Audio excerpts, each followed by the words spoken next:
Надира Сынташевна, буга чейин да биз мына парламентте көтөрдүк эле маселени, премьер-министр менен вице-премьер-министрге да айткан элек. Бизде 10-11 класста балдарга сабакты тандоо мүмкүнчүлүгүн берүү. Анткени азыр карап көрсөңүз, мына 10-11 класста көп балдар кызыкпай окубай атышат. Аларга мисалы үчүн эгер 14 сабак болсо, ошонун 7-өсүн гана өзү тандаган кесибине, университетке бара турган сабак тандоо мүмкүнчүлүгүн берүүгө качан өтөсүңөр? Урматтуу Абдывахап Мамадрасулович, абдан туура профилдик окутуу.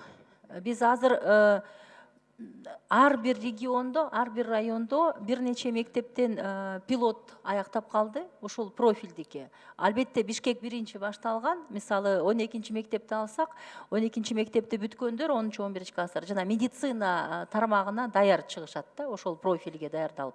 Биз азыр жаңы стратегияга да киргиздик. Анан президенттин указын аткарууга, ошол планга да киргиздик, ошол профилдик окууга өтүүгө.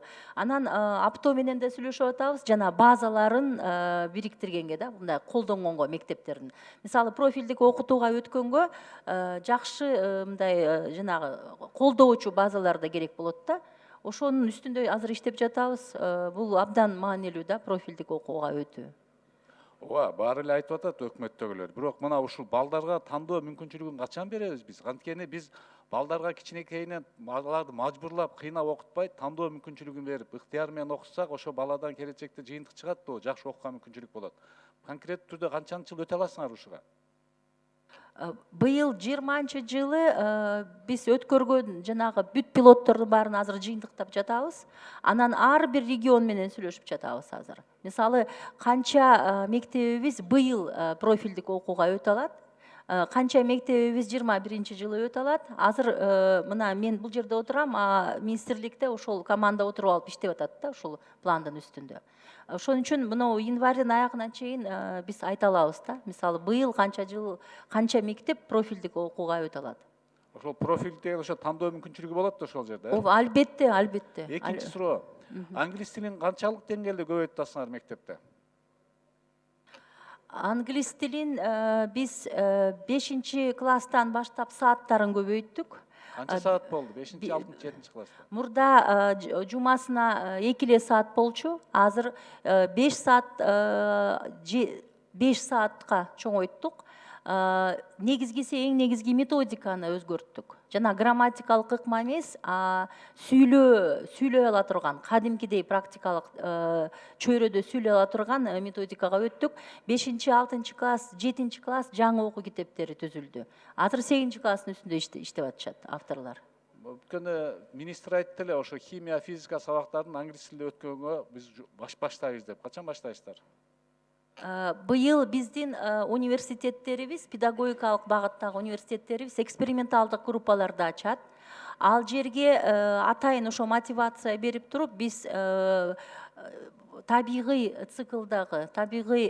циклдагы жана математика, жана химия, физика, ушул предметтерди англисче бере турган группалар студенттерди алып туруп окута баштайбыз.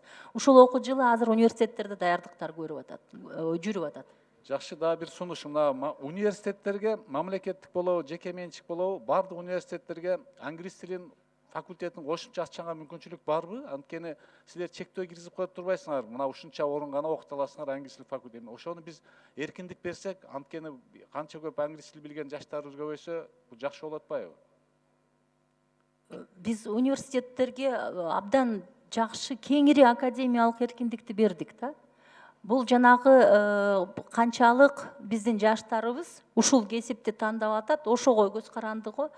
Муну мен дагы кесиптештер менен мындай аябай жакшылап талкуулап туруп анан кийин жооп берейин. Бул кандай бир көйгөйлөр бар болду экен? Эл аралык уюмдар менен иштешип атканда ошо көңүл бурсаңар, техникалык кесипке дагы англис тилде окута баштаса, биздин балдарыбыз ошол көп эл аралык ошол атайын өндүрүштүк ишканаларда иштей алат да. Анткени техникалык англис тилди билген аз болуп атат бизде. Ошого көңүл бурсаңыздар силерге сунуш катары.